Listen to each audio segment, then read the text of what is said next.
Going live. It looks like we are live. Let me know in the chat if you can hear this. Live. I need to turn my headphones on so I can hear the music. Oh, do I need to? No, good. All right. Tell me if you can hear this.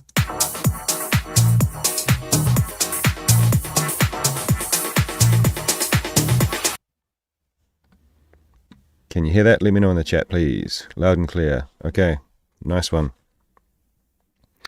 How's everyone doing? DJ Alice D, good morning. It's not morning where I am, but obviously it is where you are. Hope you're good. How's everyone's weekend been? I am a bit exhausted. I played at Fabric in London on Friday night, which was sick. Some really good DJs playing alongside. I was in I was in one room and Dosum was playing in the other room, which is I love his music, but he's also a big draw card, so it was kind of a bit daunting to go up against him. But the crowd stayed with me and it was good times. I would have liked to get to see more of Dosum's set. He started like half an hour before I did, which I checked out, which was cool. But yeah, anyway, good times, good times. Adria, what's up, brother? Nice to see you there. Got your tune ready to rock. Let's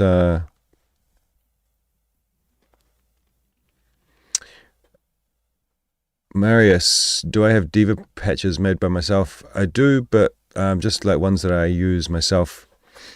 Yeah, I've been thinking about doing some preset packs, but like, I don't know. To be honest, it's not like I use a lot of presets and stuff myself, to be honest. So I don't know. I make things, but most of the time I just get pre-existing presets and tweak them to fit my tracks and that kind of thing. But it's on the cards. All right, let's just jump in with the first track.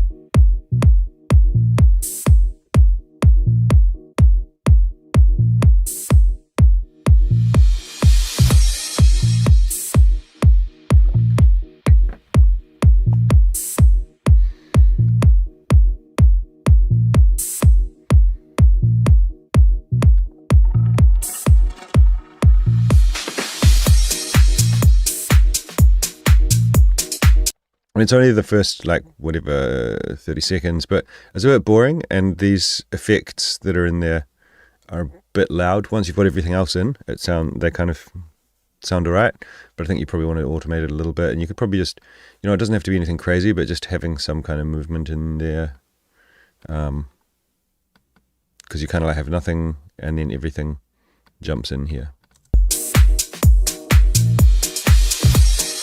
Yeah, I think turn these effects down a wee bit.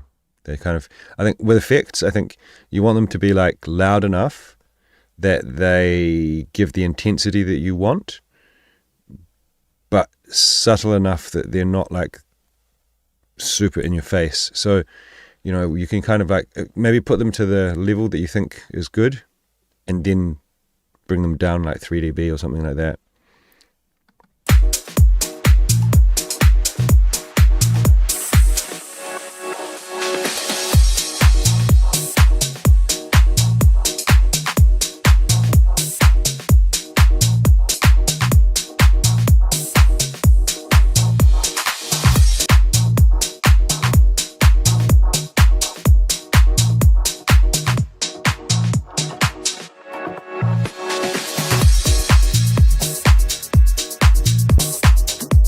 Yeah, I think that from what I'm hearing, like it seems like a cool groove, cool kind of pretty basic deep housey kind of groove. The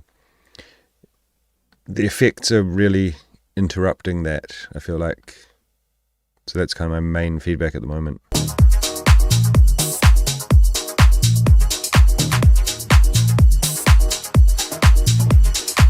That synth's a nice addition.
So this is kind of like the break's not really holding my attention. It's like there's some new synths, I think, coming in there, but they're quite in the background.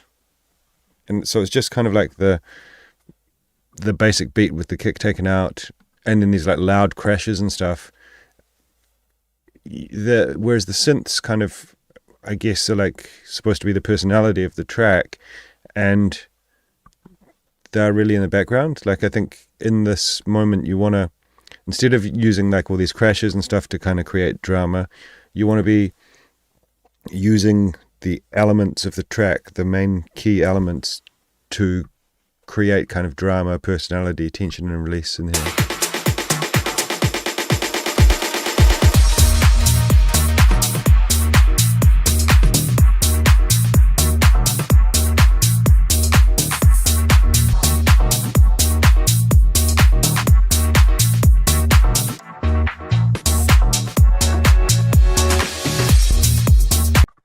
Yeah, so I think you've got a cool groove here.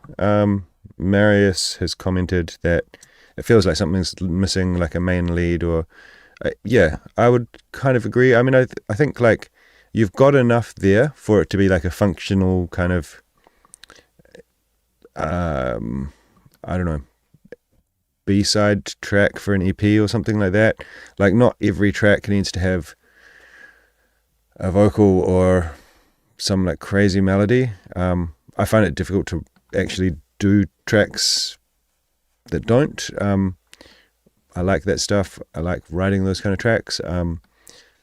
I find it difficult to intentionally write kind of boring tracks. I'm not saying that this is bad or anything, but you know, like just filler tracks, I guess. Yeah, I think that, so what I was saying about the breakdown, you need to bring more attention to something to make the track more engaging, right? Tone down the effects and stuff, and then maybe, yeah, there could be like a lead or a vocal or something, you know, maybe it could be like a sound design thing. I've done a couple of videos on the channel about like what type of elements you could use as like a as a main element. You know, it could be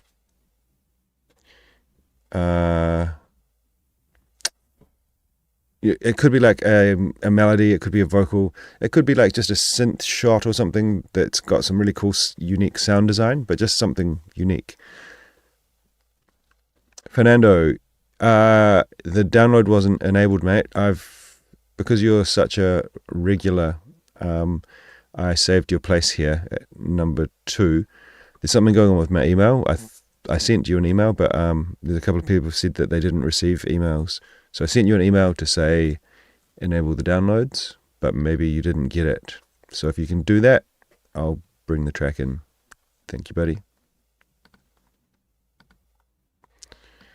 So normally if people don't enable downloads, that's tough luck, but Fernando's a boss and he's been submitting tracks for years, so he gets special treatment.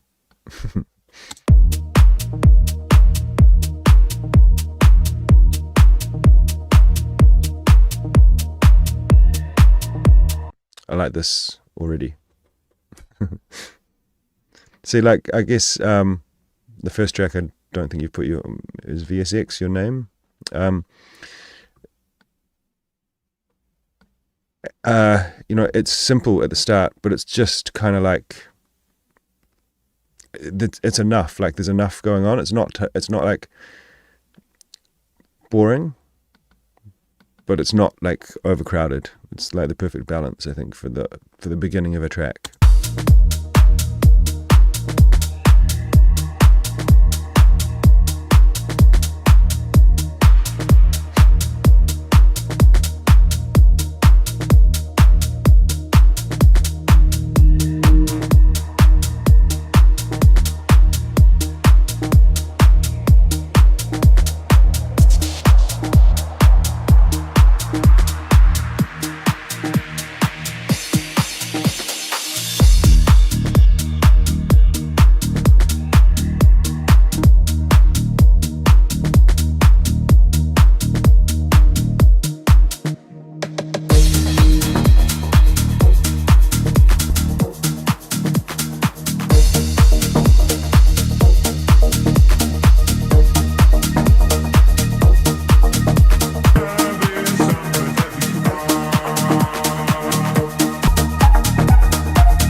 I'm not a massive fan of the vocal Adria. I guess it works for the vibe of the track.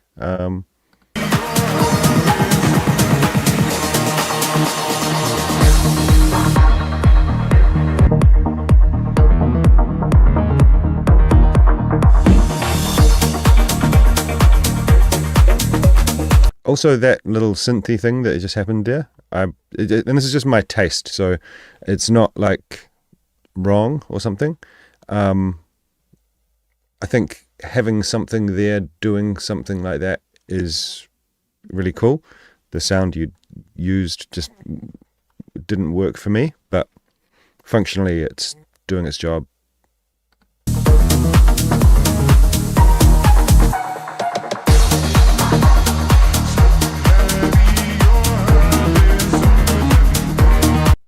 That could be it, Marius.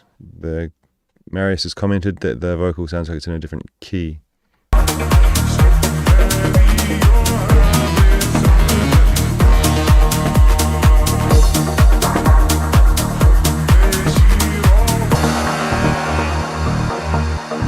I would say also like so that might be that the key, the vocals might be out of key or something.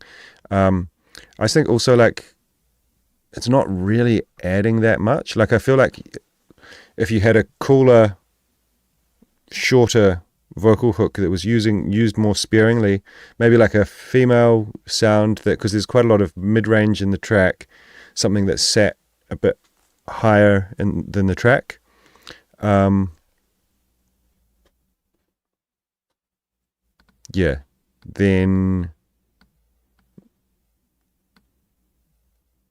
Something that's set a bit higher in the track, kind of because there's space there for it.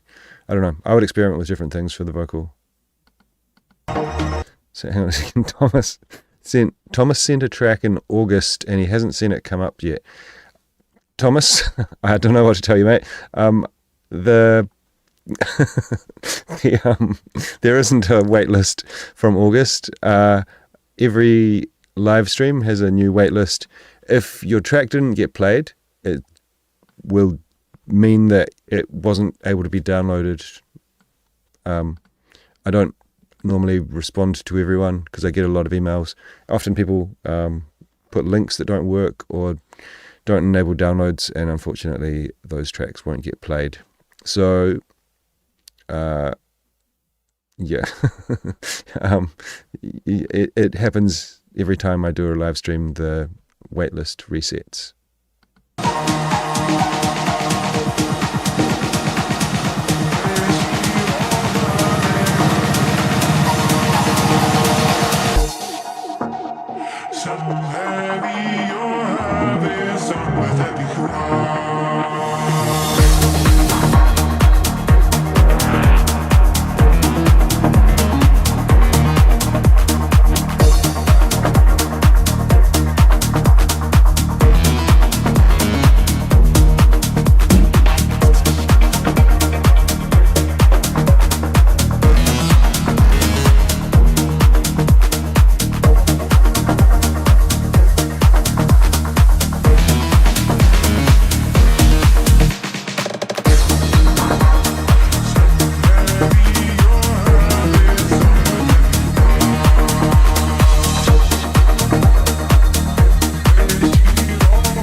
Yeah, man. I think the track's really cool. It's not really something that I would play, but it's. I don't really have any other than the thing I said about the vocal and that like synth, which, like I said, it's not bad by any means. Yeah, I think the track's really well done.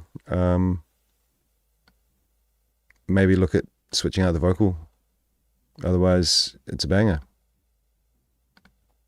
Thomas. Okay, sorry, mate. If that's what's happened, then I apologize. It sounds like it's my fault. I must have messed something up there.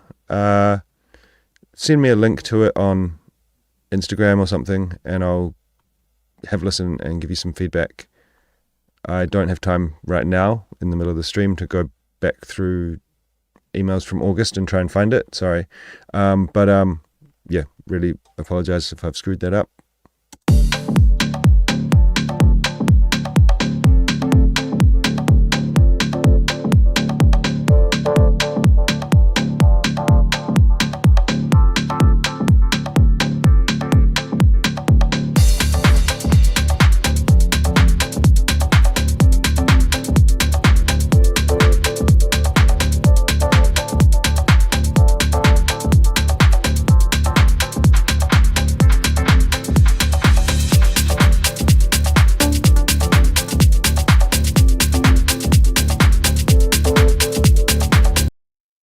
I'm big on percussion, and like this track sounds really good, but the percussion isn't working for me. Like, yeah, it just sounds it sounds like the percussion's not fitting for the track, and I feel like that can be like a deal breaker for me. It feels like you've got kind of like I think from what I can hear right now, it sounds like everything's there for the track, but maybe you just need to rework the drums a bit.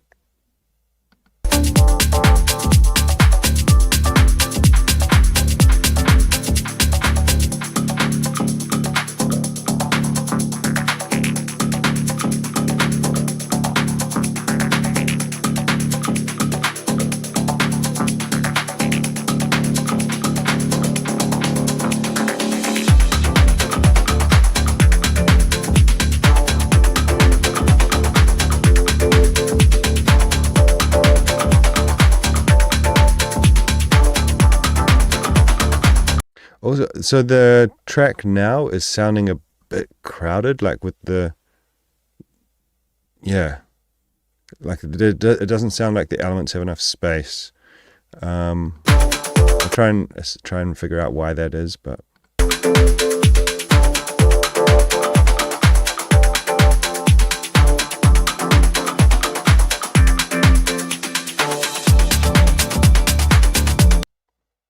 What's going on here?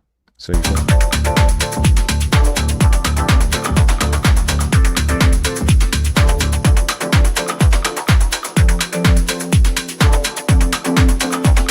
So okay, so this is like quite a weird transition. You haven't done anything to like kind of make this happen.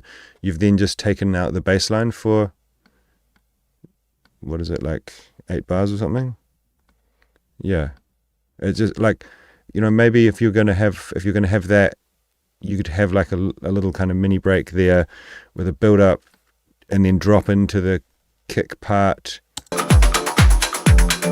take out some of the hats and stuff. Like it just feels like the bass line disappeared for no reason. Bit weird. I'm not a huge fan of when that happens in a track in general, especially in a club. It doesn't really work that well.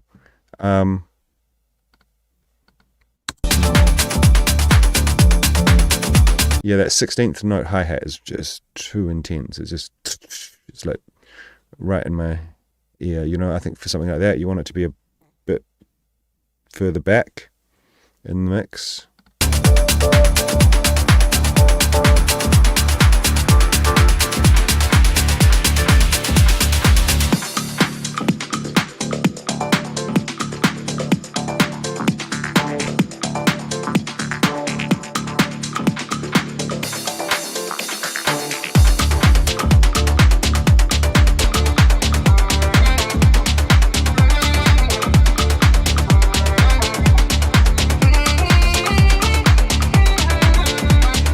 Lost me with that vocal thing. I don't know. It's like it works in that it's like there's space in the track for it. It's like sitting above everything else where it kind of should be. I just I don't know. It's not grabbing me. If you love it, stick with it. It's functionally it's working.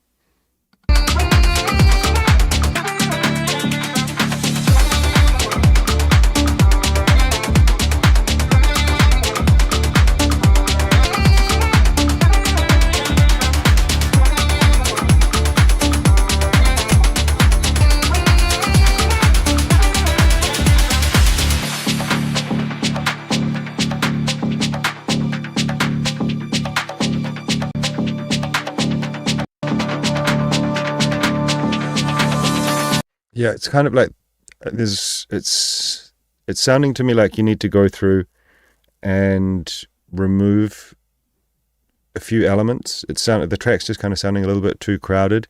It got off to a really good start, and then you just kind of kept adding things, and they're not all kind of contributing.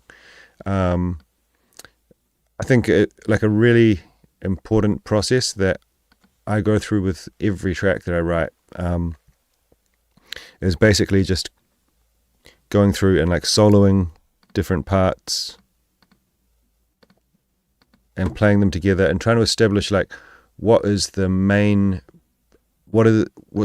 important bits of this track and what's the least elements that I can have playing that still communicates the essence of this track, and then those are the ones that I have to like double down on and make sure that they are being represented in the track, and the track is about them, right? Everything else is supporting them. So I think and that's a really important process of like basically editing, choosing the things that you take out of the track are just as important as the things that you decide to add.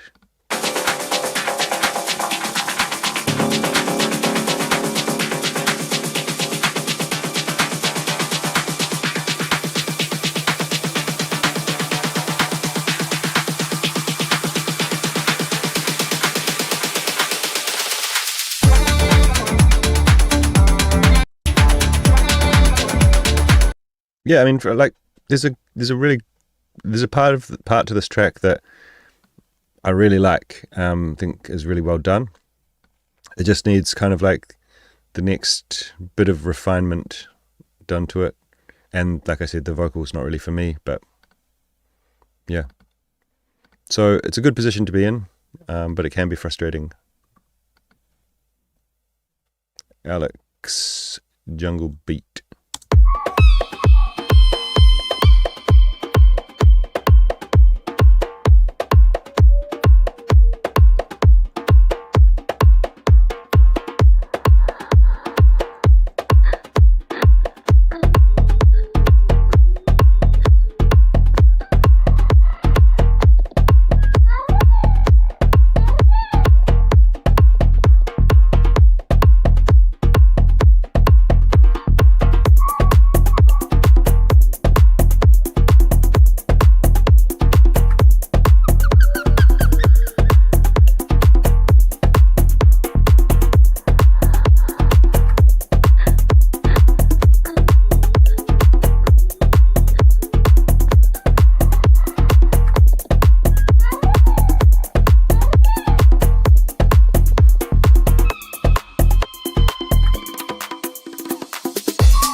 I mean, maybe you're just introducing it, but I feel like you need something a bit more in the mid-range here. Quickly, Thomas, if you, what's your artist name? I'll see if I can find that track, mate.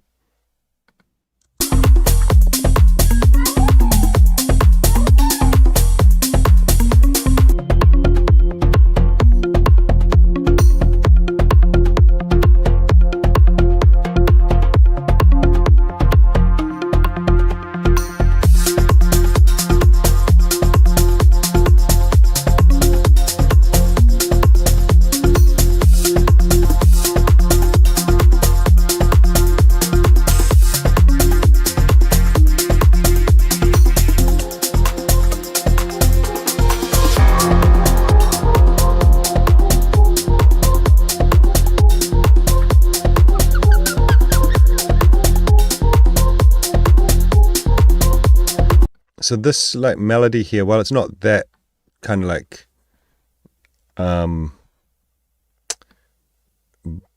don't know, I'm not like wowed by it. There was something missing in the track, and it's not like, it's more like in the frequency spectrum. There was an area that wasn't being utilized, and like if I play this bit here compared to the track, just feels a little bit like empty. There's nothing like really engaging me in this kind of 800 to 4K hertz range, which is like a really important place to have something going on in the track. This, I will say, this lead that you've brought in, it's a bit quiet.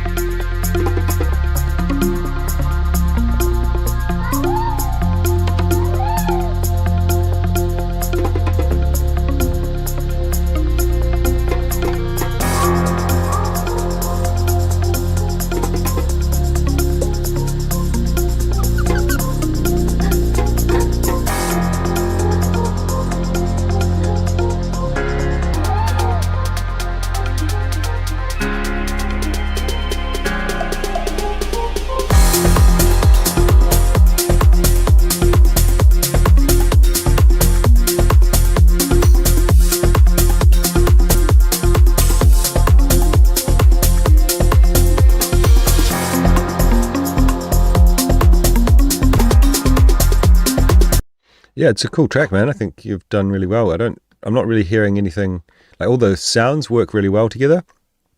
All I'm hearing that could be worked on is the balance of the mix. Like I think your drums and stuff are quite loud and up front, and some of your melodic elements are a bit far back. Now you might be hearing that, or it might be that way, that I've added like limiting and loudness here to make it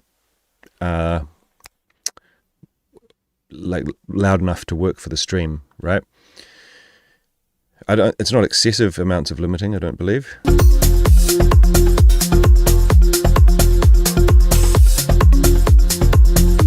Yeah, but it's enough that the balance is being probably shifted, like the hats and stuff have gotten louder.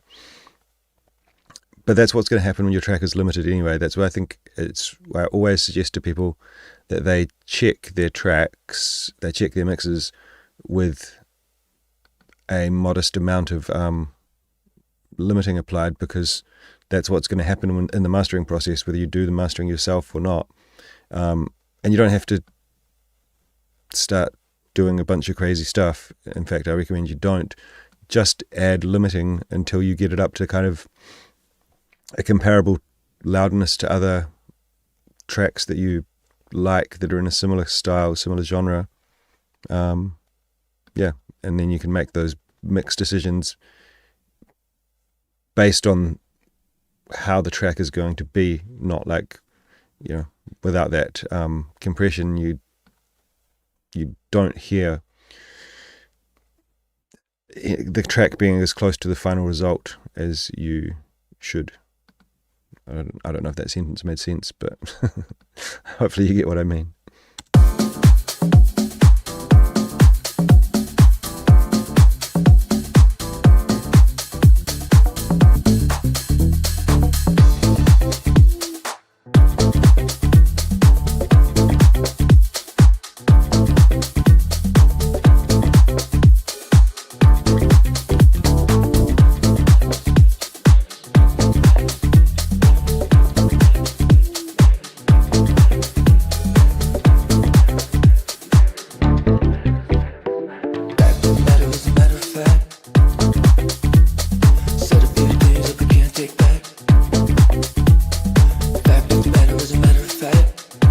Okay, the vocal's cool, kind of interesting.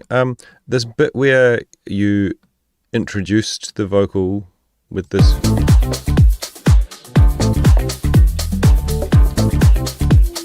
I don't think that's working. Like let's just say that it's doing what you're trying to do, and that it's introducing the vocal before the vocal plays in full, which is, I think, something that's a good idea.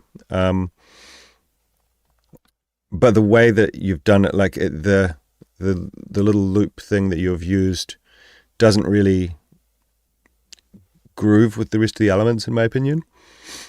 So while it's doing something that functionally helps the track, it's not implemented in a way that works with the track. Hopefully that makes sense. So yeah, I think finding a different way to do the same thing would probably benefit you or the end result. We've become the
why don't we attract?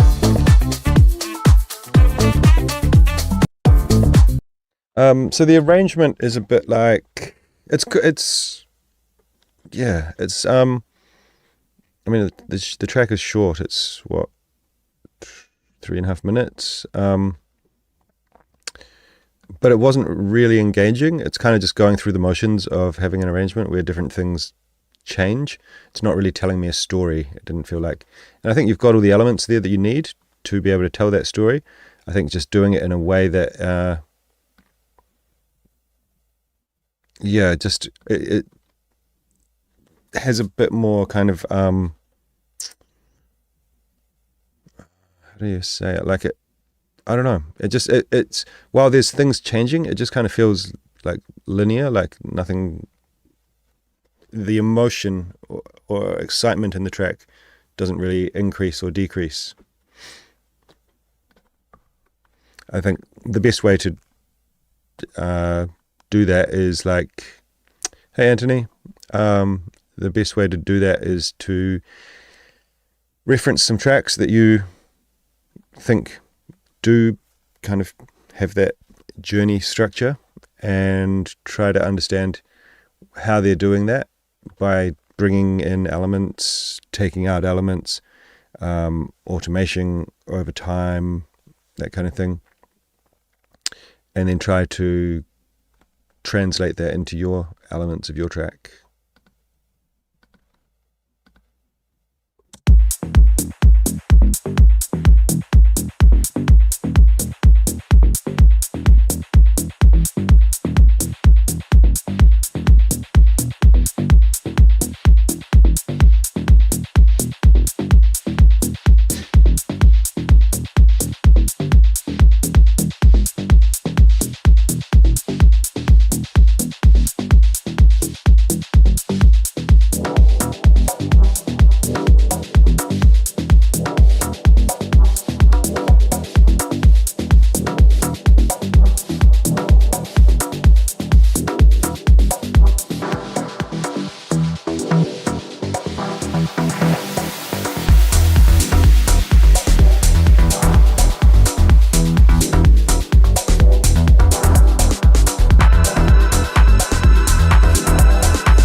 You've got this like white noise hat type thing in there.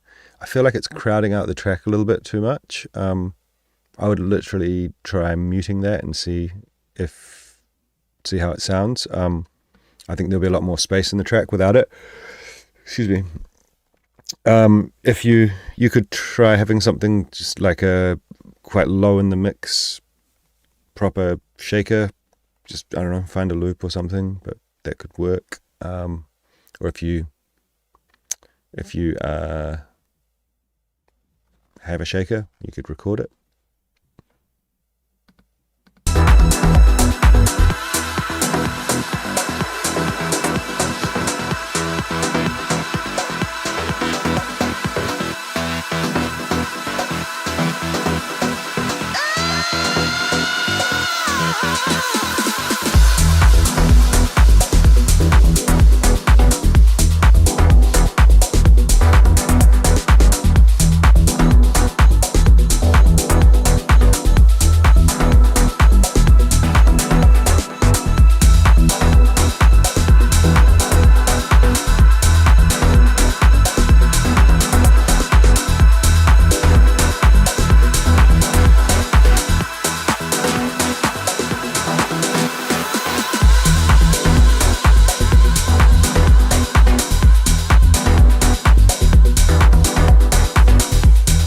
Right, so there's kind of like, it's like you've got all the foundational bits in here. The track's really working. There's a few things that, like I said, like the hat and stuff that I'm not a fan of. I wasn't a huge fan of the open hat that came in. I felt like it was something that was a little bit brighter, could have worked better for the track. But, excuse me,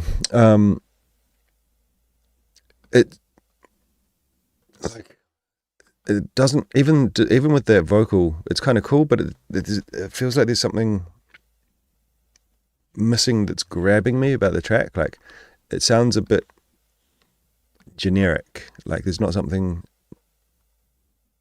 unique to it. And I think that could be and I think maybe that's the synths and stuff. They're all kind of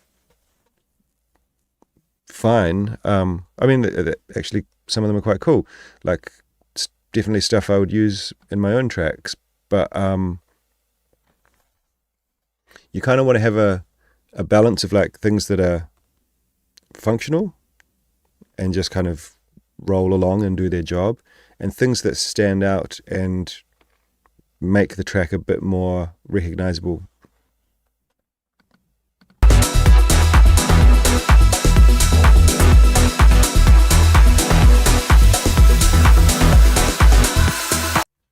There's also, let me just do something with this EQ. Okay. So I'm just going to isolate my part of the frequency spectrum that I was talking about before.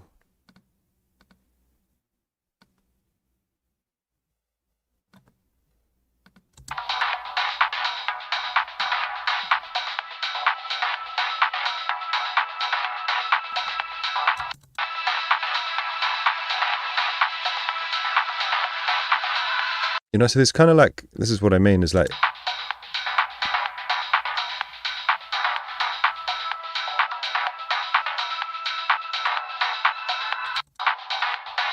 there's not a great deal of personality. This is where the personality of your track really lives. Yeah.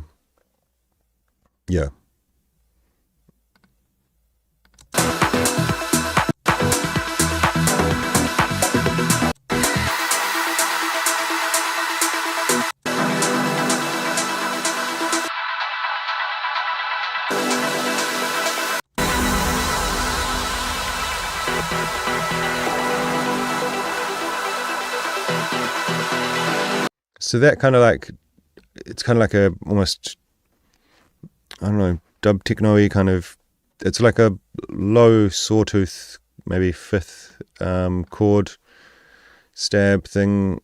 You know, maybe if that was up an octave, or if the sound was like a bit different and stood out a bit more from the track, then it would be fine. Like, it's not that it is bad. It's just that, like, if nothing kind of stands out and has personality, then the whole thing just sounds like a backing track.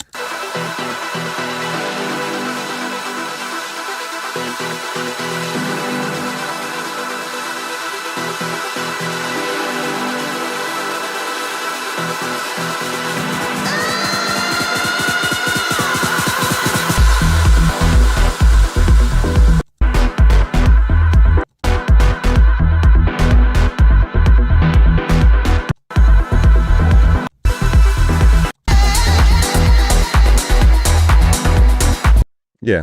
All right. The other thing that I'm hearing, you'll notice here I've turned it down by a couple of dB because it was very loud. So I try to match the loudness for the stream. It's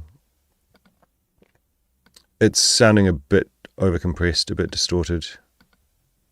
So you probably want to ease back on that. It says TP master. Okay, so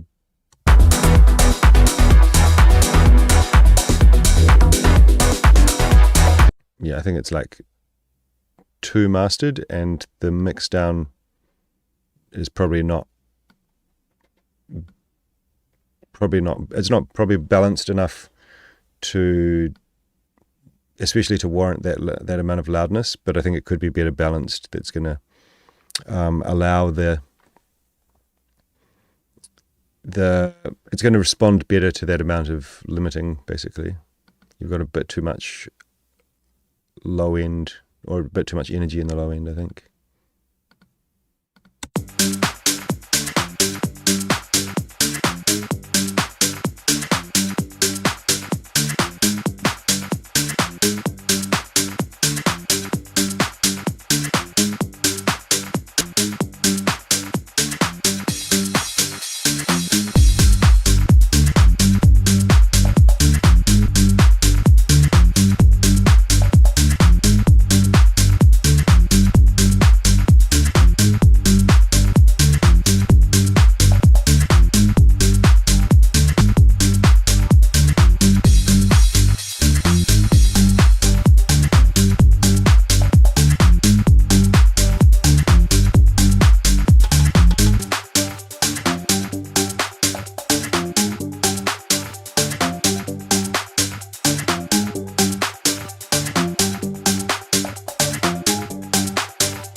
Right, so I think the biggest thing this is missing is some kind of automation. Like, everything just kind of happens in a linear way. Nothing's kind of moving or coming in slowly or being changed over time.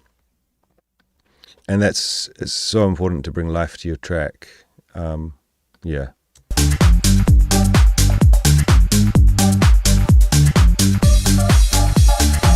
don't need a friend, I need a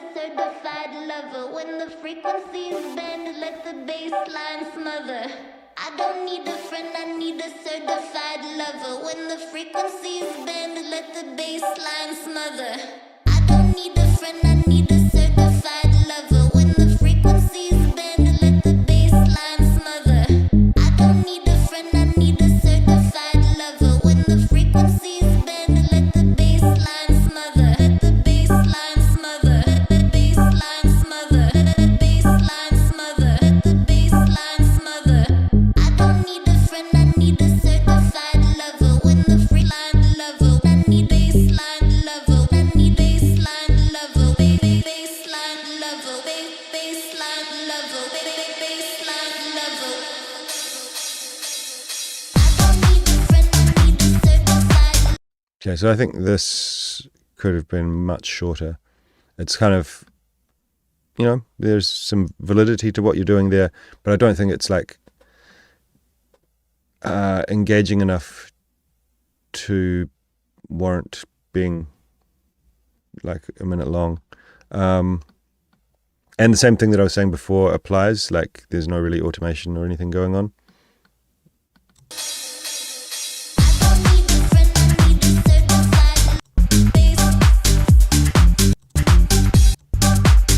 Yeah, I think the biggest win for you, JP, is going to be to get some automation and movement into your track.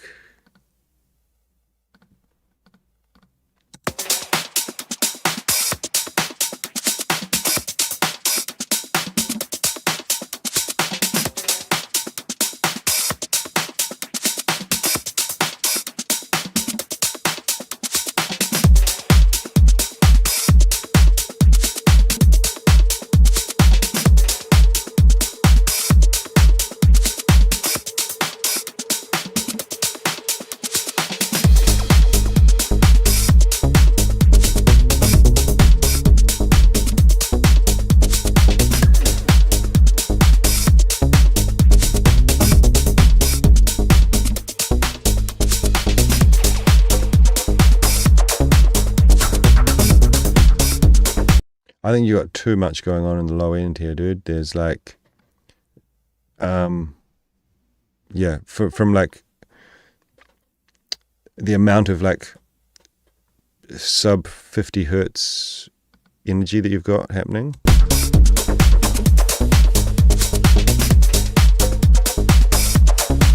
Like there's like notes that have got fundamental frequencies that are not going to be represented on most sound systems.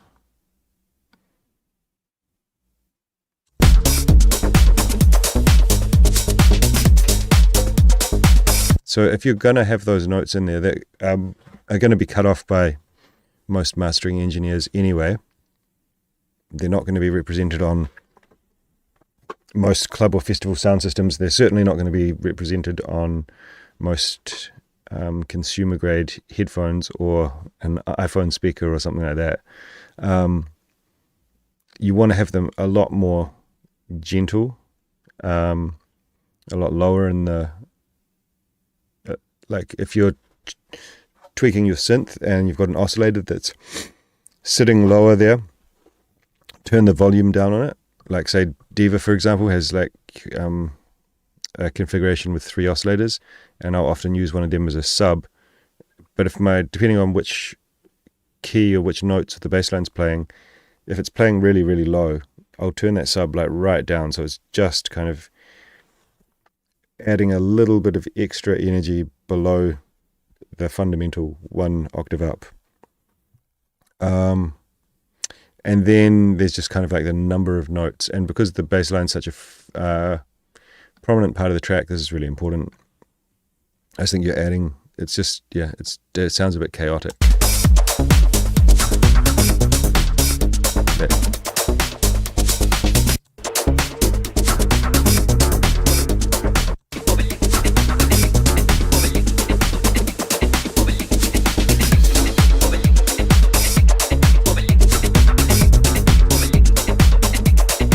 So you've got a lot of energy in the highs and a lot of energy in the lows, but you don't have much going on in the mid-range.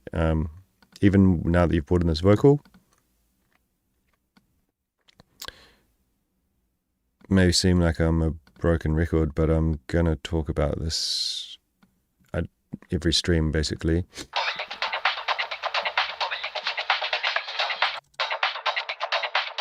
Now you've got this kind of vocal loop there, but like,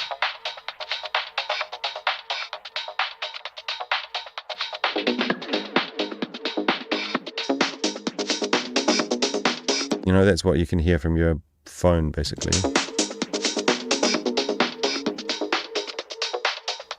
But this is the really important part that people tune into.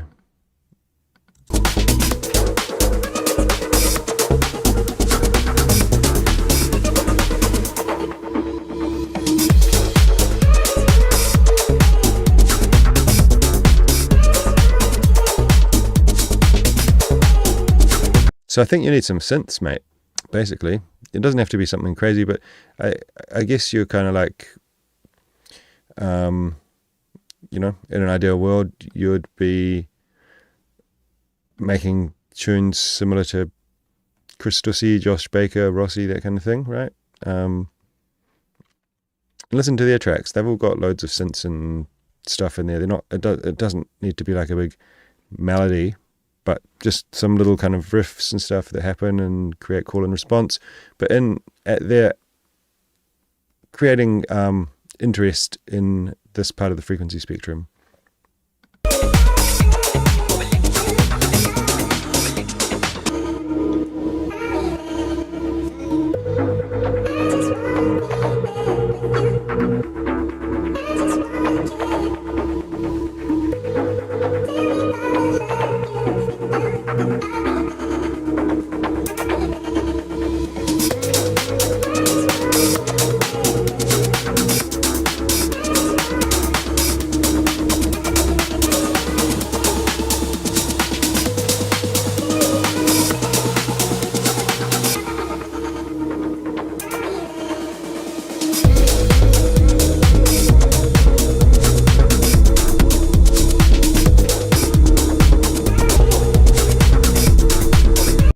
Yeah, you need some synths, mate.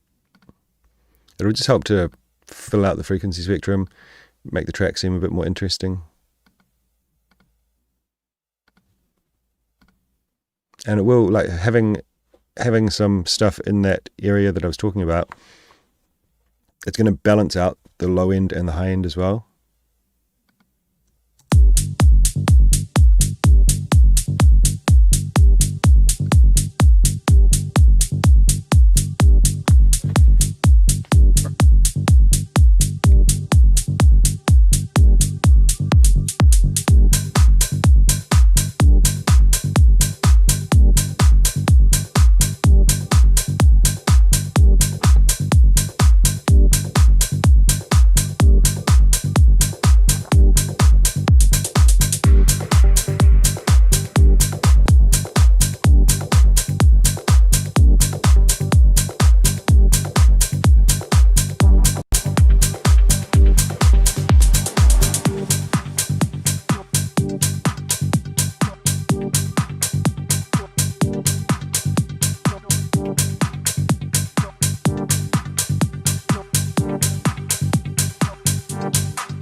You got some nice call and response going on there between your like little vocal thing and your synth elements. It's cool.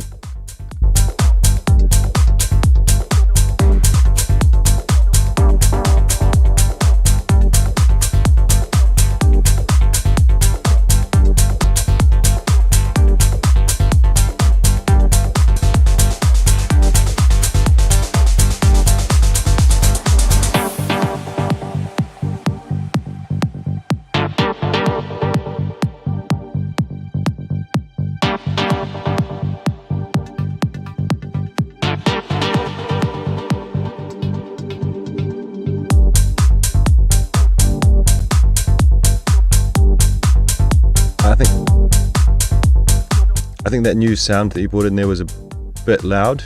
It had some kind of quite heavy resonant frequencies, which were a bit harsh. But a cool idea to have something like that and something that's quite bold as well.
Yeah, okay, so that break was basically like a long version of the first one. So I think you need, not every track needs a vocal, but they just, I need to tell myself that sometimes. But they play a role of creating interest and creating like a kind of hook and a personality for the track that the listener can connect to.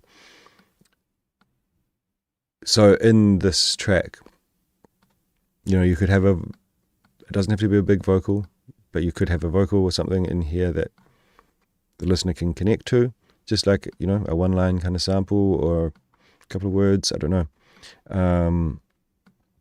Or another melodic element that does the same thing. But basically, like, so that the track feels like it's kind of building and progressing, and there's some kind of surprise. Like when I'm kind of messing around with ideas for tracks,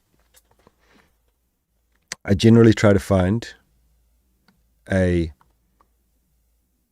melodic hook, a vocal hook, and a like second melodic hook that either plays with the first one or can like take over from the first one, and I'll then introduce it in the break, in the like main break or something like that.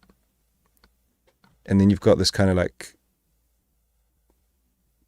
before the break, you introduce this new thing, and then you've got the after the break section where you've got the new thing, and either you switch it up and then switch it back out for the original hook, or you have something that works complementary with the original hook, and you can play them together, and then either take out the original or take out the second one, chop and change. But I'm guessing that this break is going to be very similar to the other two, right?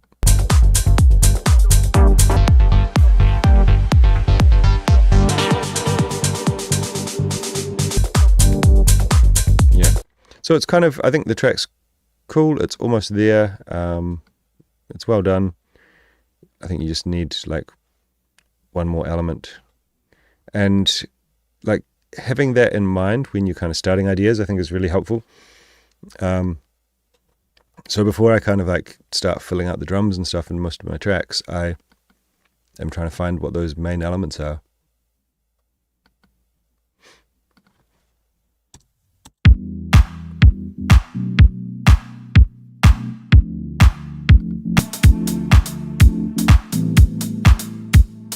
Come to me, babe, dance with me, babe.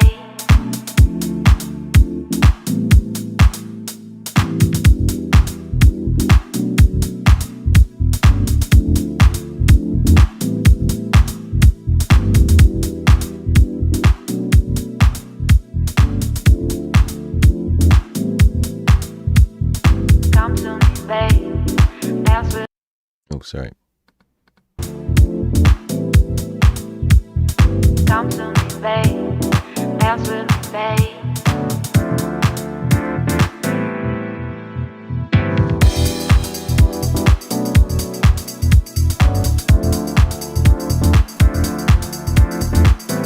So I think you should probably save the vocals for, this is a 8.5 minute track, which is long. In the current time that we live, it's extremely long when like you're getting tracks that are being released with like 4-minute extended mixes these days. Head candy vibes. Yeah, definitely, Anthony. Yeah, but I think you could leave that vocal for a bit, just kind of like build it up. I don't know, maybe you've got more vocal that's coming in, but with stuff like that, I would always try and excuse me, sorry, it's been a tough weekend. I would always try and save it for later in the track to, create as much excitement as you progress through the track. And that's why it can be tough to make 8 minutes work for a track these days.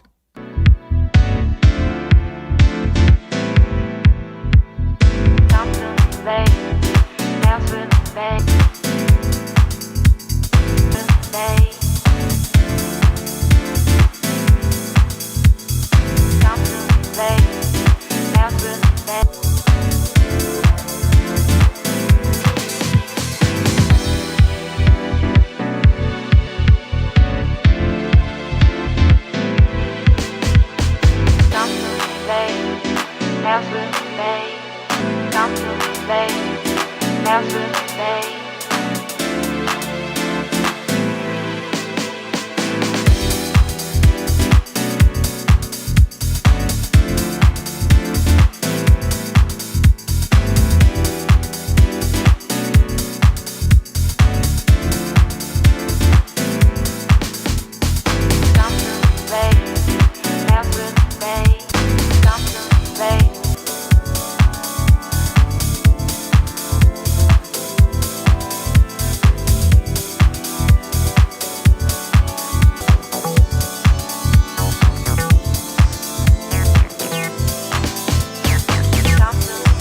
I'd probably put a little bit of delay on that acid riff, but really cool, nice addition.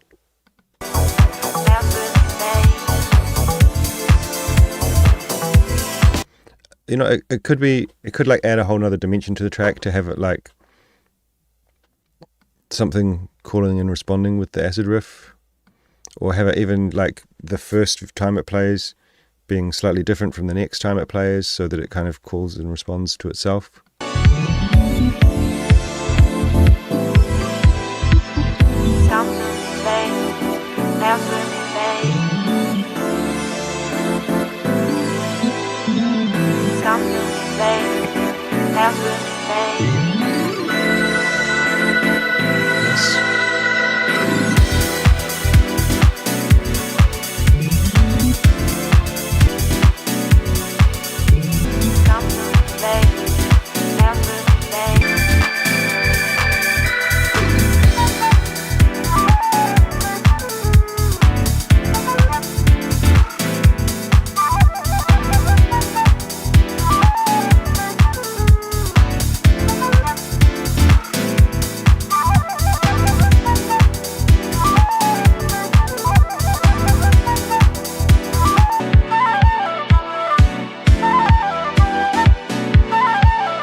Right, I mean, I think this is Colin, this is really well made. There's nothing kind of technical that I would point out. I think the arrangement, it feels like something that would have been perfectly fine in like 2006 or something like that, but these days I can't see an arrangement like this working. I think it also, you could do it a bit smarter, where, like I said, with the vocal, that kind of thing, but just kind of you've got some really cool elements in the track, like this organ sound, the flute, the acid, but it takes 5 minutes to get there, you know? And I don't know. It's tough. I think, I don't know. I feel like, I don't know, like I'm kind of perpetuating the problem by saying this, but I just don't know if arrangements like this work in this day and age. But then if we don't make arrangements like this, no one hears them. Yeah, I don't know. But I think that said, you could probably intentionally do a bit better on the arrangement by kind of deciding to maybe add some things later, like the vocal, and bring some things in earlier, like some of the other hook elements, which are really cool. But yeah, fantastically done, mate.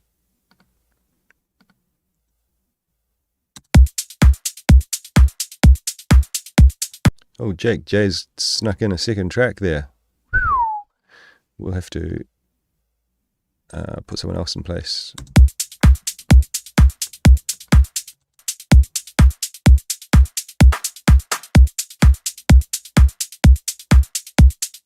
Okay, this is like a bit simple for an intro of a track, I would say. Damn, y'all feel it? Oh.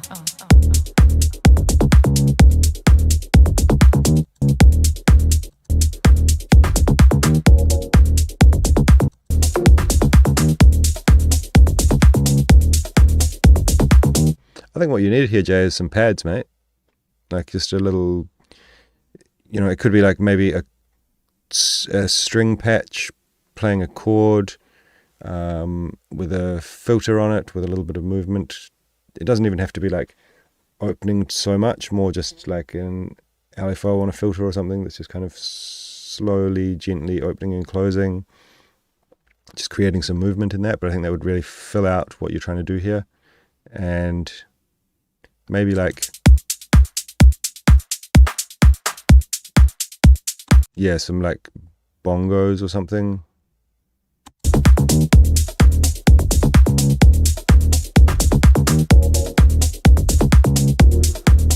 Maybe bring like, you know, a little bit of this percussion, a little bit of the bongos or something in earlier.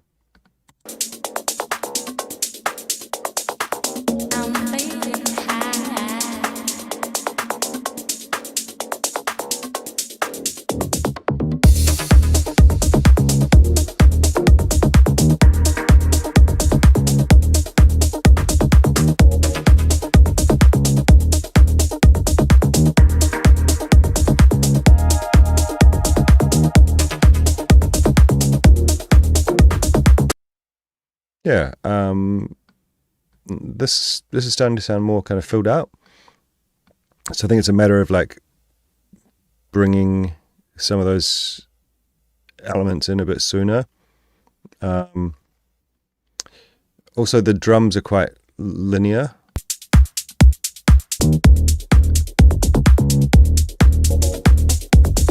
Got an open hat there.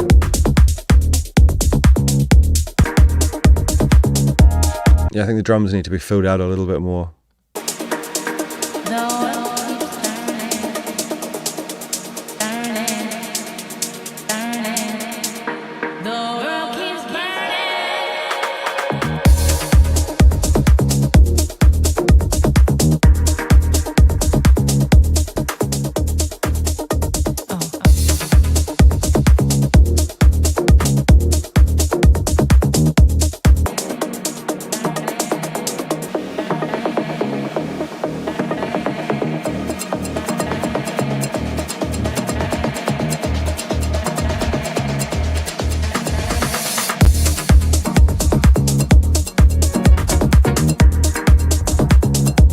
Yeah, I mean, there's some. I think it's sounding pretty solid. I definitely think you need to get some movement in there. And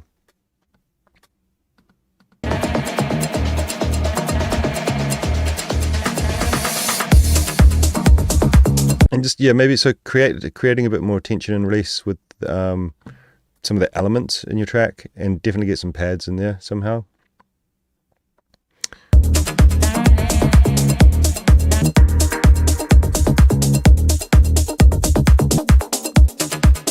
Yeah, that would be my main advice for that one.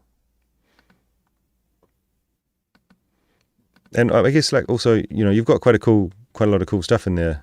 Like, sorry, wrong track. This one.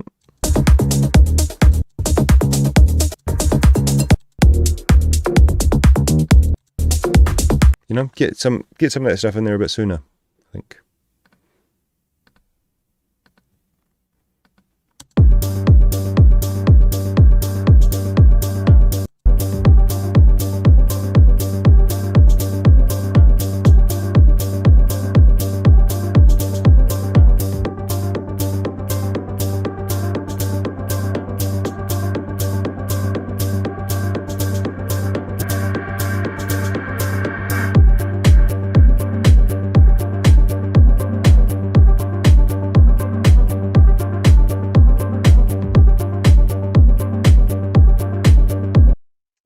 Right. So the mixdown's not great, but also the choice of elements don't necessarily work to give the mixdown the best opportunity to be great. Like you got a too loud snare, too high, like the hi-hat is very loud. It's like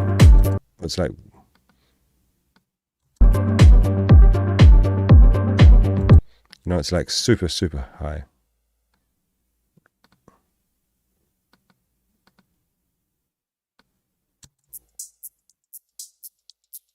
There's no body.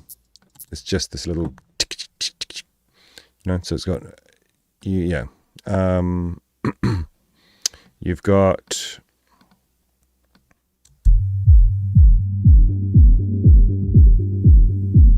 your main bass line the main part of your bass doesn't really have a lot of personality, and certainly doesn't have any movement.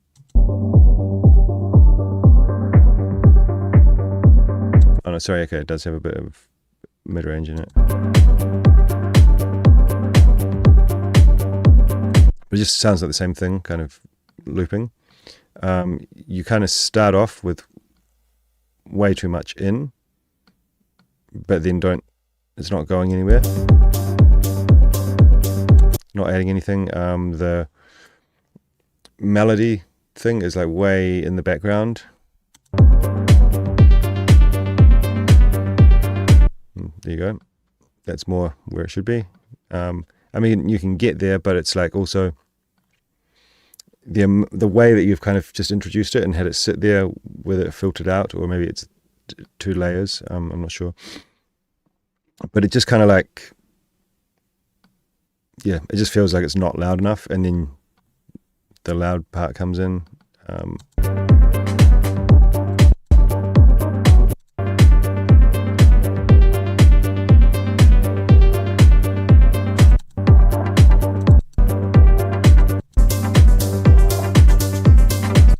Yeah, like these kind of shakers and stuff should have been in there way sooner. Like the drums just feel kind of empty. Claps a bit loud.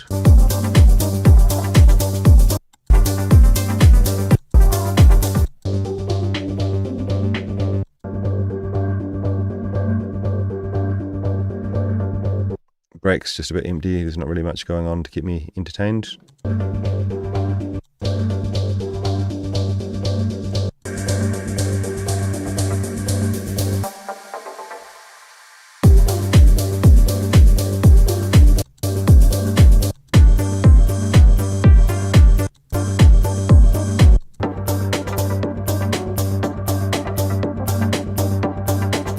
All the melodic elements kind of feel like hidden in the background.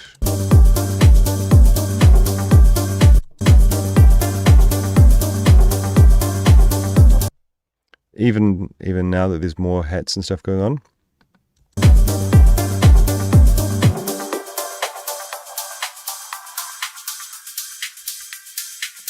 They're all very high. Not a lot of body.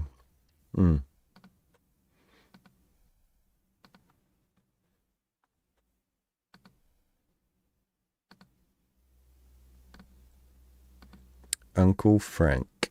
Let's see it. Oh yeah, what did we do? JJ. Go on, mate. We're going to give some other people a chance to have a track. Feedback.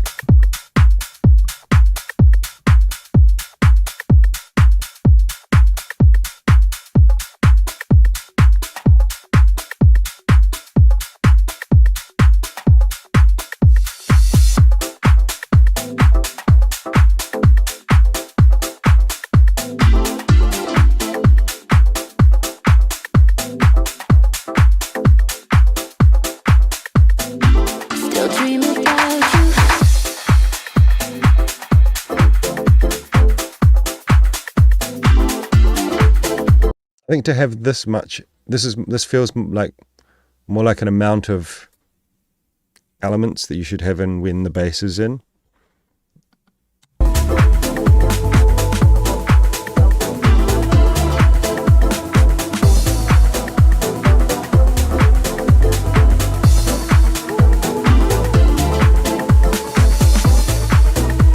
That riser thing that you've got in the background doesn't really sound appropriate for the style of the track.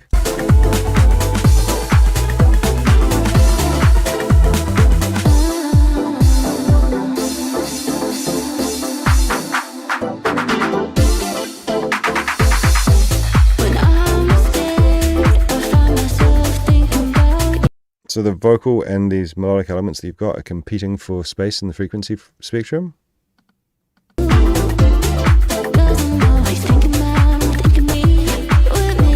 The vocal isn't working rhythmically with the rest of the track, as far as I can hear.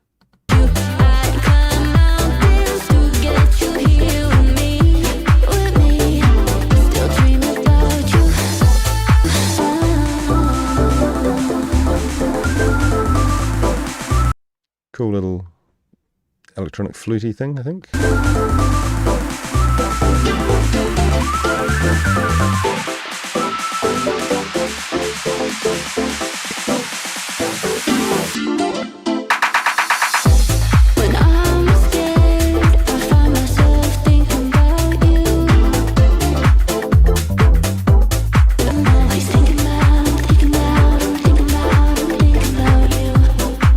The mixing on the vocals, or the processing on the vocals, sounds a bit disconnected from the track. Like quite a lot of reverb. It sounds like very different reverb than anything you've used on the track. It's like a lot more reverb on the vocal. The vocal's quite loud, and it's got some quite harsh, like kind of sibilant or like mouth sound things there on the thinking about you and stuff. Like you can hear the tongue hitting the mouth and stuff. And that can be accentuated by a lot of reverb as well. If it's got like a kind of sound and you get a reverb tail on that, it kind of makes the vocal sound really weird.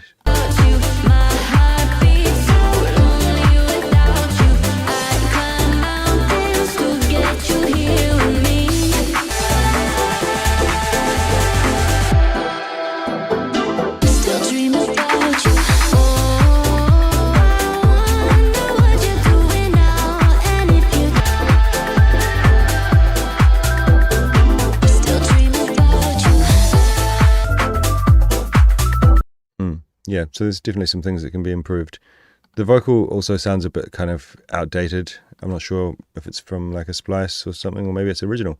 But it sounds like something from the kind of early 2000s in like a kind of mainstream house type thing. Yeah. But I don't know, if you're into that, you're into that. But it could, yeah, definitely be processed better.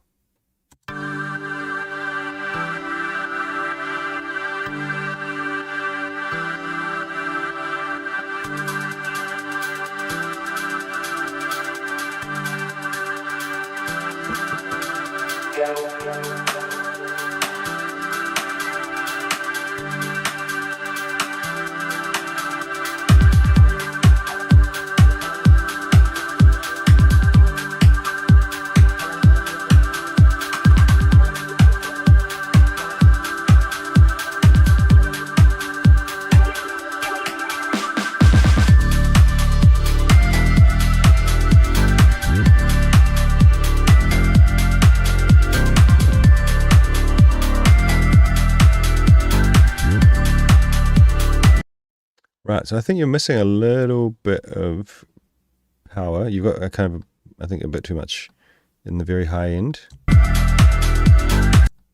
But I think these hats need to be a bit louder.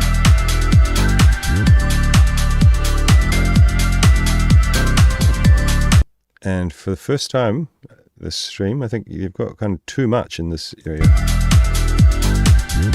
And it's just a result of the type of sound that is. It doesn't have a lot of like low end to it, so it's kind of, it just comes across as a bit harsh and a bit tinny.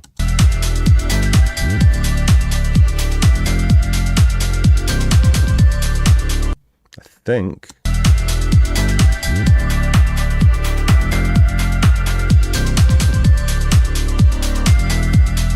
yeah, that sounds a bit better, but it's still like something about the elements of the track and the way that they're balanced makes the track sound a bit like it's kind of full but lacking power.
So the combination of this like melodic thing that you've brought in here and that vocal, they're kind of like really competing for my attention.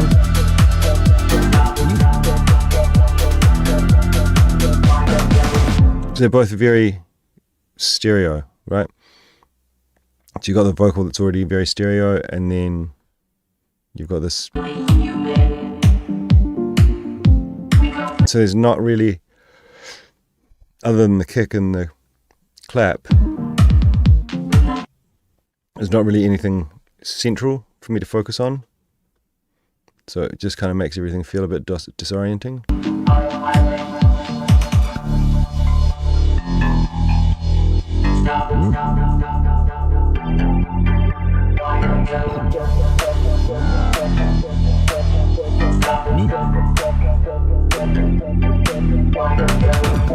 Nice synths that you brought in there, those little stabby things.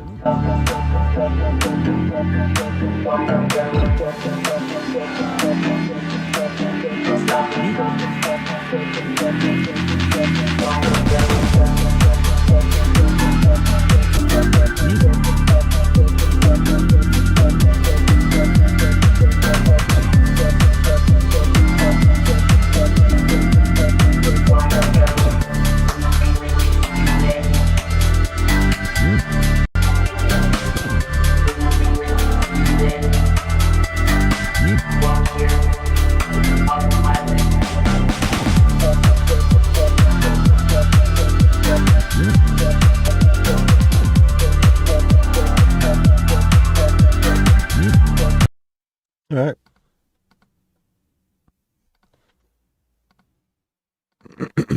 Okay. Lipa Tazioli? I don't know if I pronounced that. I probably pronounced that terribly, but let's give it a go. Bridge Generation.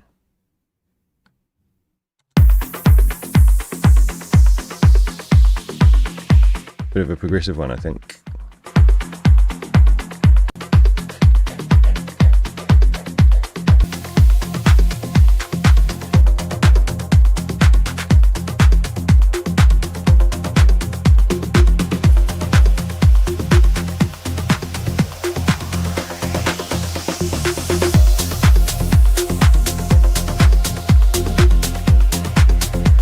Sounds really solid, man.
friendship meant knocking on someone's door, not sending a message.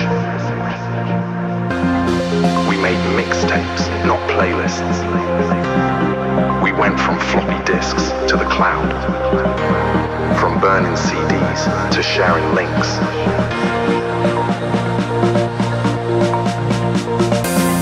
We are the bridge generation, the last to grow up before the internet, and the first to grow up with it. That's why we adapt so fast.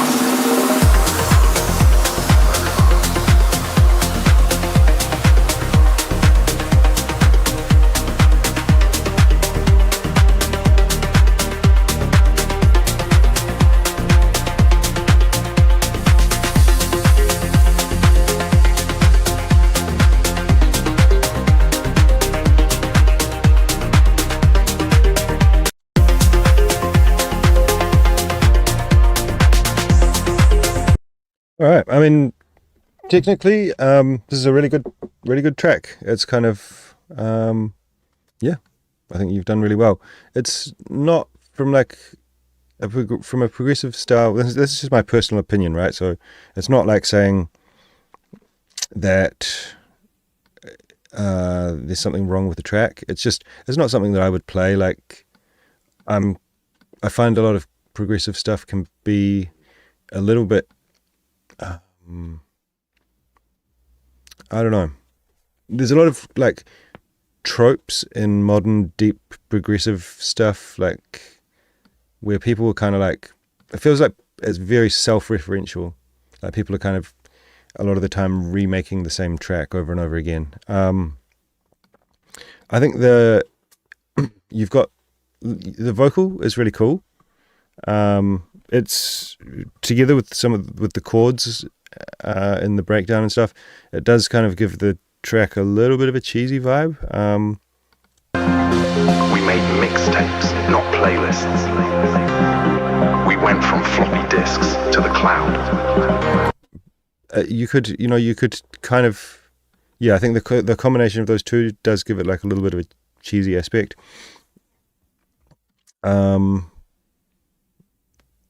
You could also like try something different where you like thinned out the break a bit more, then had the vocal play, and then maybe brought in the chords and built it up. I like the fact that you haven't kept the break too long. A lot of progressive tracks have way too longer breaks, in my opinion. It makes them, from my perspective, almost unplayable, because especially like deep progressive tracks, you have like a 7-minute track with a 2.5 minute breakdown, and the track's more like a filler kind of track. I'm not saying that about your track, I'm just saying it's a big issue in progressive house, I think, for me anyway, as a DJ. But yeah, good stuff, man. I think the track's really well done.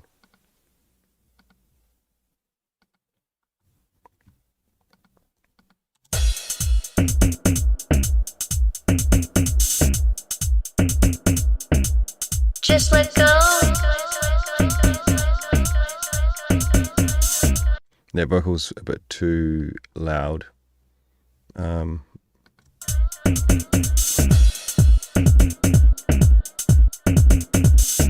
Just let go.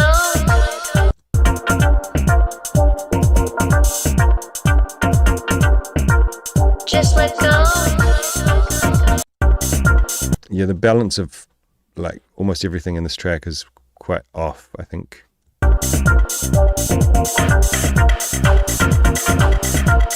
Just let go. Like that really bright hat is way too loud.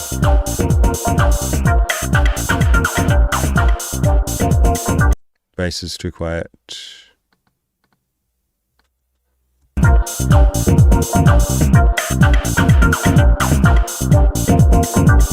The kick's not just, I think the kick's just not a great kick drum.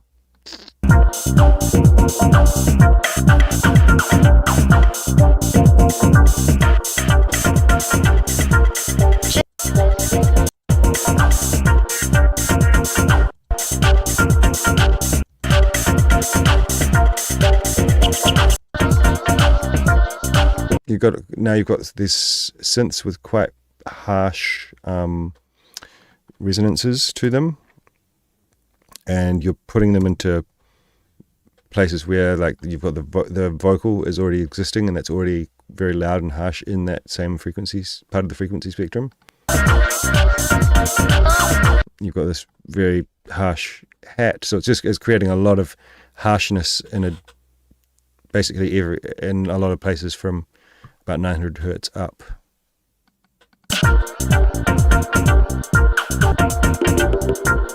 Free your mind in ecstasy.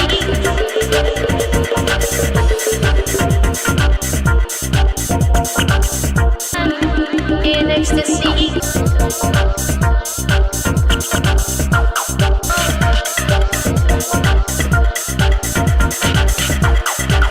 Yeah, also this main synth that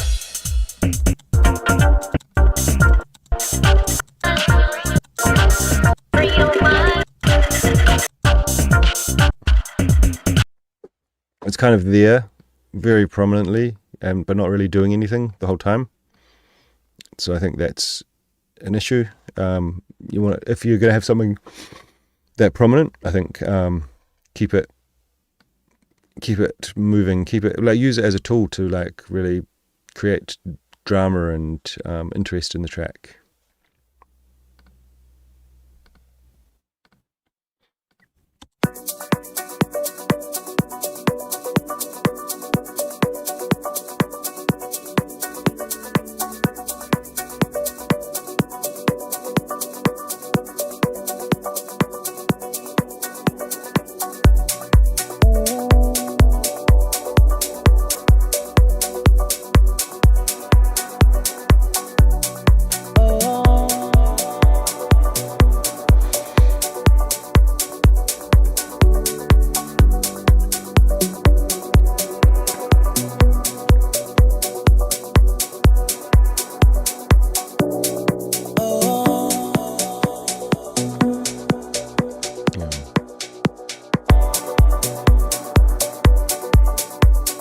Yeah, you got this. It's quite a weird kick.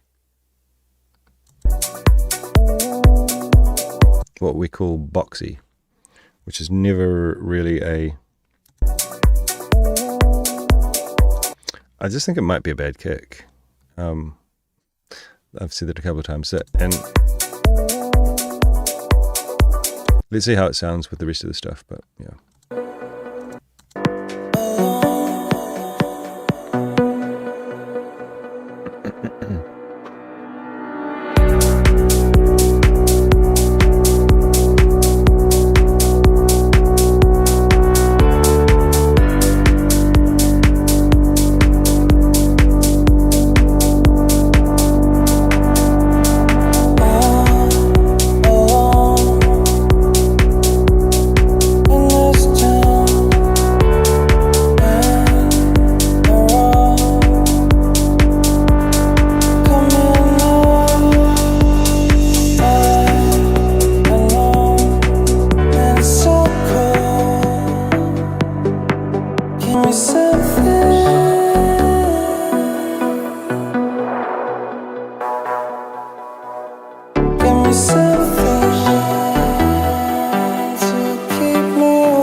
Yeah, the kick is actually not as bad with the other elements in there.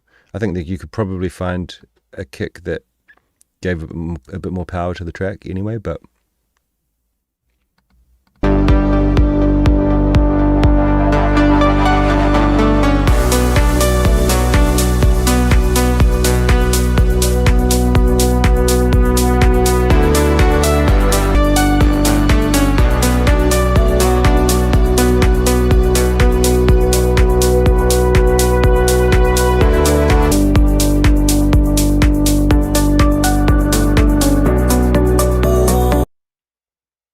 the drums feel a bit kind of maybe a bit generic or something, like and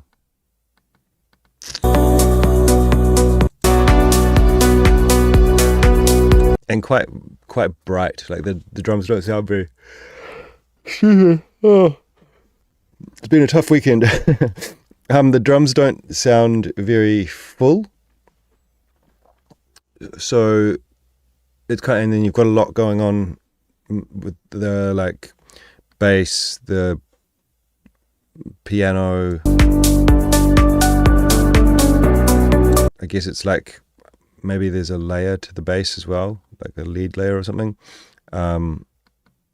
Yeah. So it's kind of, I think all those things feel quite loud, and the drums feel a bit like too bright and not full enough. So it's kind of, it makes the track feel not balanced.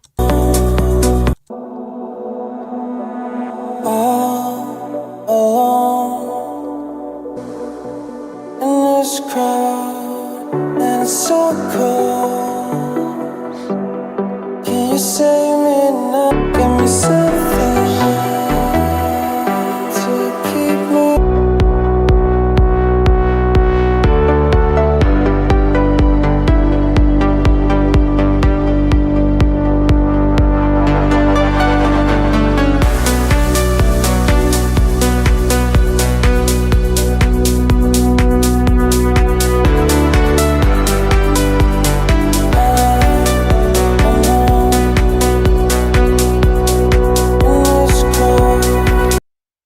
Yeah, I mean, I think it's really, really well produced track. I think, yeah. So some of those issues on the mix, or the drums and stuff. I would definitely try some different kicks. But yeah, it's really well produced.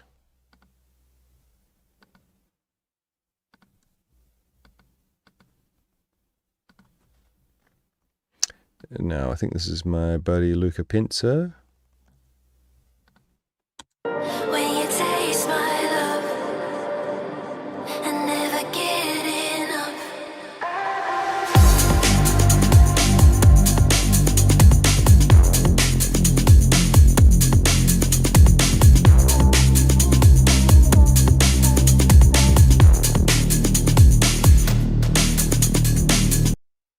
And this bit at the start with the vocal comes in. And never get enough. I think you could kind of accentuate the delay a bit more, kind of have it roll across a little bit more. Never get enough.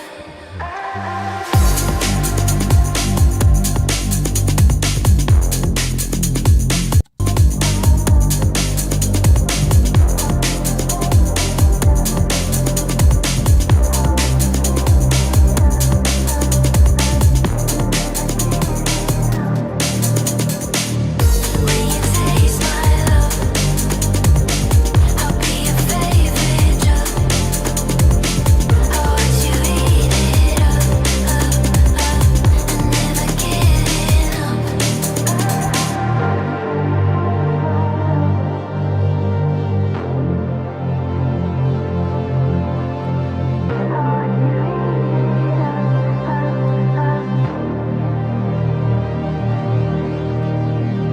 When you taste my love, I'll be your favorite drug.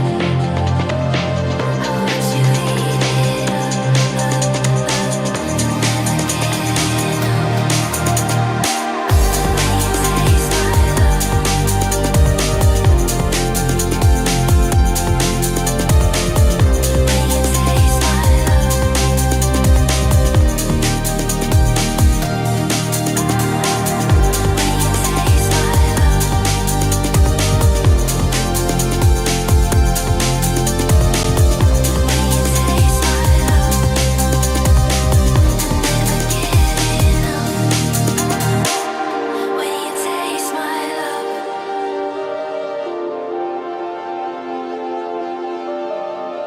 When you taste my love, when you taste my love.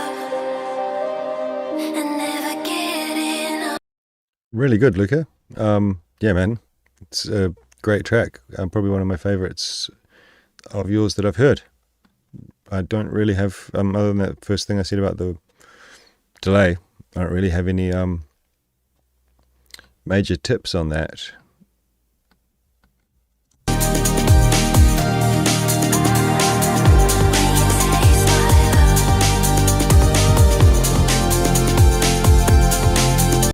Yeah, dude, like really good. I really like the kind of choice of the elements you've chosen. It's got like this little bit darker vibe, which really helps to balance out the kind of sweetness of the vocal. The break and the drums that you've used are like nice and crispy, but also like have enough body. Yeah, really good, man. Really, really good. Solid. Anthony, yes, Fabric was sick, mate. It was really, really good. It was quite insanely busy at periods. That would be, I mean, yeah, better than it being quiet, right? I think because of the time of the year, they weren't sure what to expect, but it was bloody good.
I feel like the kick and bass would be better if you had like a stronger kick. You've got this very kind of short transient kick, and then the really like heavy bass, very loud bass. So it's kind of like, yeah, I feel like if you had the like a bit more of a strong 909 kind of kick, and then the bass was a bit quieter, like maybe even like 5 dBs quieter, it'd probably groove a bit better, and it'd have like, because the bass has got this quite fast pattern to it. I think having the solid kick would just give the low end a bit more consistency. Maybe it's a stylistic choice. I think I quite like the vibe.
yeah, kind of like, I think the balance of the mix is a bit off. Like you got like all that bass, and then like the synths and stuff seem a bit quiet.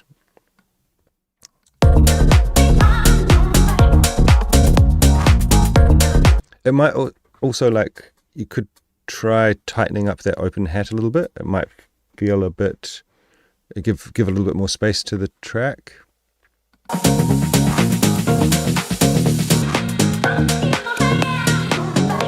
No, it's not too, I don't know. You could try tightening it up a little bit.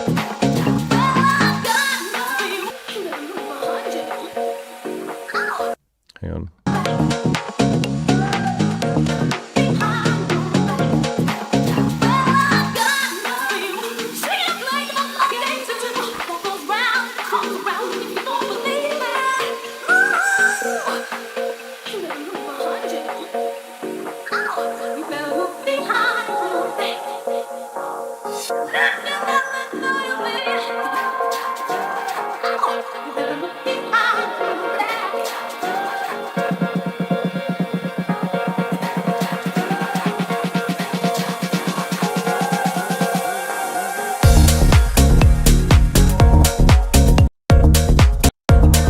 Okay, so the break here, I don't feel like it. I mean, you know, it kind of works, but I feel like it's got potential to do better. Like this bit here, where you bring in this new bit of the vocal.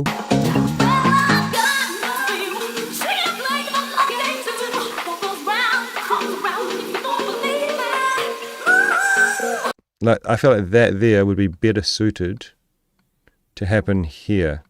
So you could kind of like have a bit more of a longer build up. I'm not sure exactly what you need to do in here. That'd be something you'd need to work out, but like have a bit more of a longer build up with the snare roll and stuff like that. And then you can kind of have that get to like a crescendo where you then kind of stop everything, have the delay and reverb carry on. You play this bit of the vocal, so it's just like really vocal and kind of atmosphere, and then drop back in, and I think that would have like a really solid create like a really solid moment.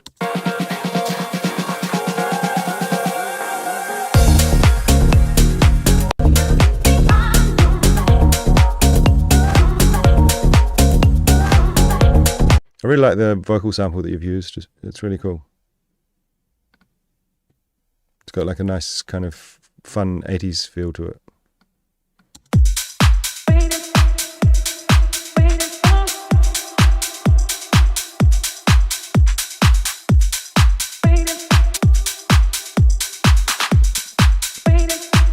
I think you've got a bit much vocal reverb on that vocal sound there.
So I think you need to EQ the piano a bit. At the moment, it's kind of like taking up a lot of space, and then when the other things like the vocals and stuff come in, they feel a bit overcrowded by the piano. So it's about finding a balance between that. You could also use the panorama to separate them a bit. So have the vocals panned one way, or maybe have the piano panned to the side, moving around the panorama, or you generally don't want to use on something like that. you don't want to use like spatial widening, like having the right and left offset, but yeah. You can also use like spectral ducking, so something like track spacer, so that the vocal ducks out competing frequencies in the piano.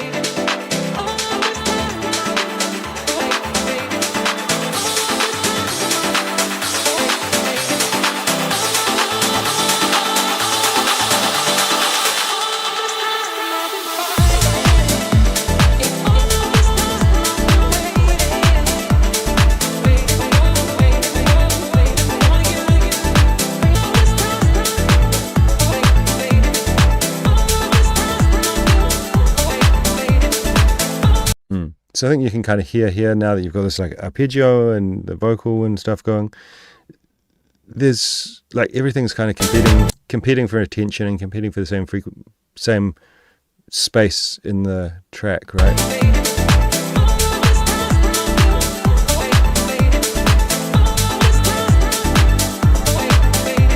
And you've got these chops now that there's like a lot of competing rhythms as well. So like this vocal chop that you just introduced there, it feels like a bit chaotic because it's not following the rhythm of something else in the track, like the bass line or the piano or whatever. I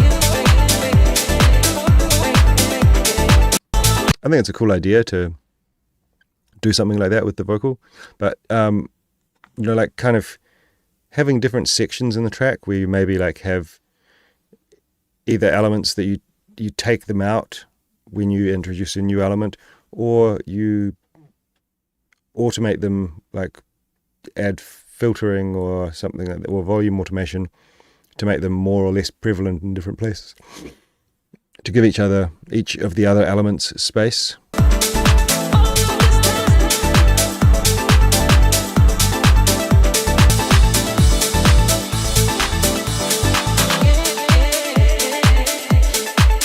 But yeah, for what you're trying to do here, I think this is you've done really well.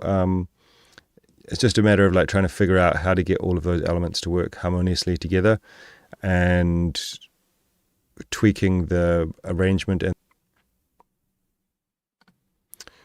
alrighty, well, I think that's gonna be it for this one. I'll just check the inbox and see if any late submissions have come through.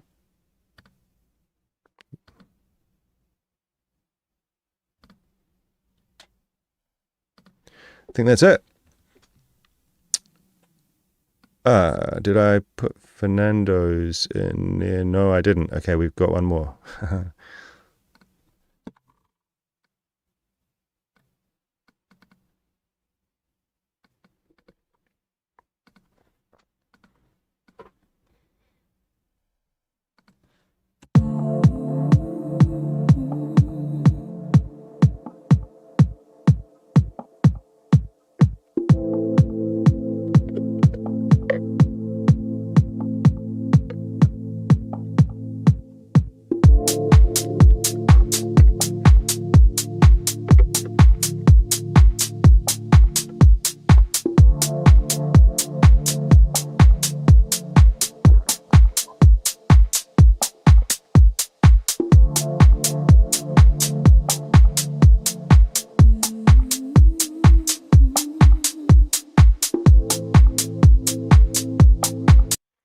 I mean, maybe it's just me, but there's this little double hi-hat thing which kind of sounds a bit weird. Yeah, they're here. It's like flanging with another hi-hat or something.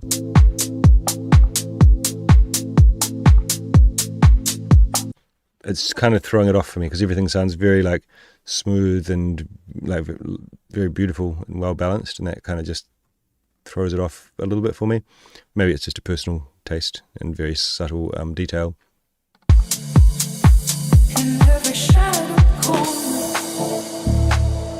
it's always him.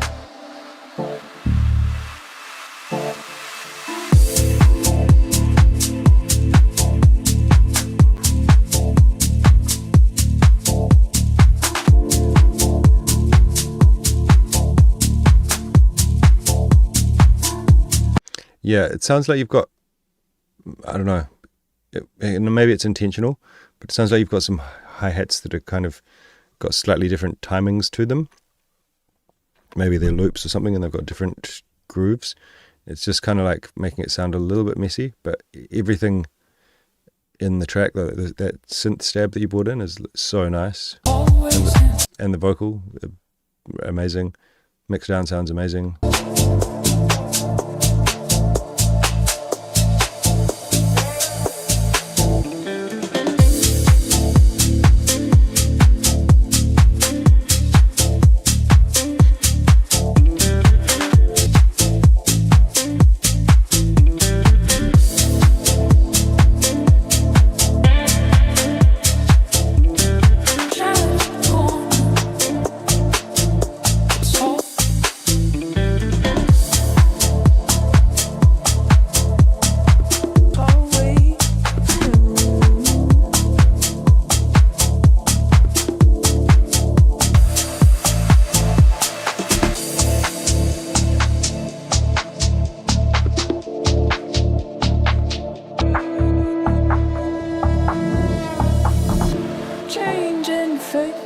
Shifting tides, but still the same him. Behind these skies, the truth begins to brim.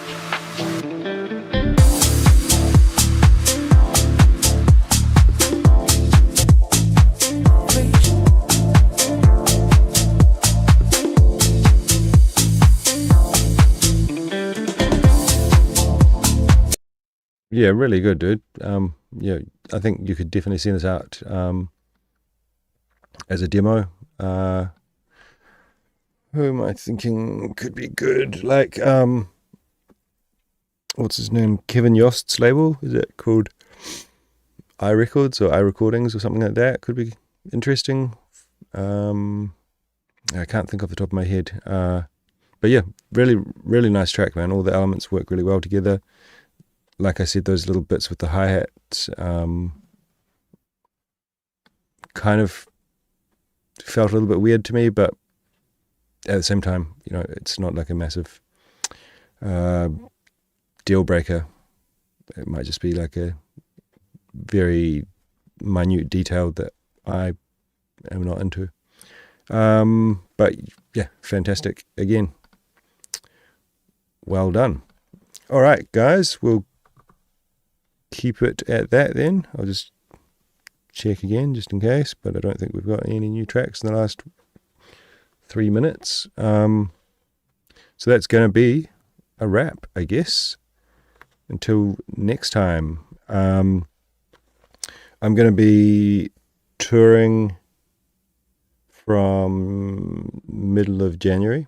I'm going to be in Thailand, New Zealand and Australia. Thailand's got terrible internet connectivity, so I won't be doing a stream over there, although I've got videos recorded to upload to the channel. But probably when I'm in New Zealand, I'll try and do a live stream. I'll just have to see where I'm at, and it might even be that it's not on a Sunday. It might be midweek or something like that. We'll see. That could work. All right. So I hope you're all having a relaxing, enjoyable rest of your Sunday. We'll see you next time. Peace.